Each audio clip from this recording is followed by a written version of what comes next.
Konflik di antara India dan Pakistan berkenaan Kashmir ini dah lama berlaku. Dalam video ni saya nak kongsikan sejarah ringkas bagaimana konflik ini timbul dan apakah status dia sehingga kini. Pada tahun 1947, British India dibahagi kepada dua. Kawasan yang majoriti penduduknya adalah Muslim dipanggil Pakistan dan kawasan yang majoriti penduduknya Hindu dipanggil India.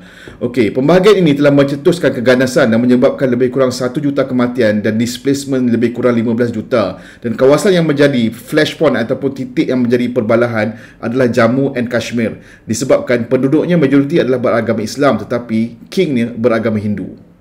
Dari tahun 1947 ke 1948, Pakistan telah memasuki Kashmir, tetapi Maharaja Kashmir telah memilih untuk memasuki ataupun join India. Ini telah mencetuskan perbalahan.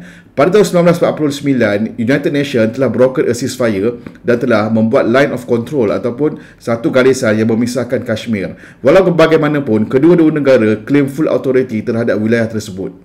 Pada tahun 1965, berlakunya full-scale war di antara Pakistan dan juga India, tetapi ia telah ditamatkan selepas Tashkent Agreement ditandatangani dan dipersetujui. Perjanjian ini dibroker oleh Soviet Union. Pada tahun 1971, berlakunya peperangan saudara di East Pakistan dan India joins in. Pakistan kemudiannya telah menyerah kalah dan ia merupakan kekalahan terbesar dalam sejarah mereka. East Pakistan memperolehi kemerdekaan dan hari ini dikenali sebagai Bangladesh. Kedua-dua negara ini pula pada tahun 1998 dah test senjata nuklear dan ini telah mencetuskan kegusaran yang lebih besar terhadap nuklear konflik yang mungkin bakal berlaku di wilayah tersebut. Pada tahun 1999, askar Pakistan telah menusuk masuk di kawasan yang dikenali sebagai Kargil, Kashmir yang dijaga oleh India.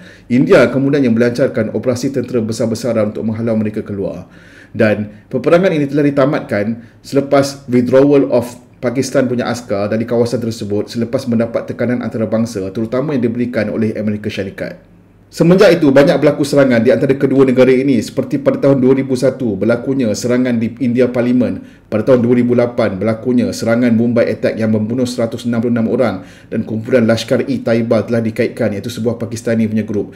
Pada tahun 2016 India juga melancarkan Uri Strike yang menyerang dan membuat surgical strike di LOC ataupun line of control. Dan pada tahun 2019 berlaku juga Pulwama punya strike ataupun Pulwama punya serangan yang membunuh 40 orang India dan India membalasnya dengan membuat air strike di Balakot, Pakistan.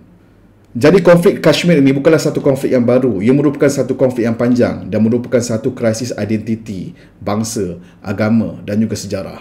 Kalau korang suka konten macam ni, jangan lupa klik like, subscribe, share dan tinggalkan juga komen.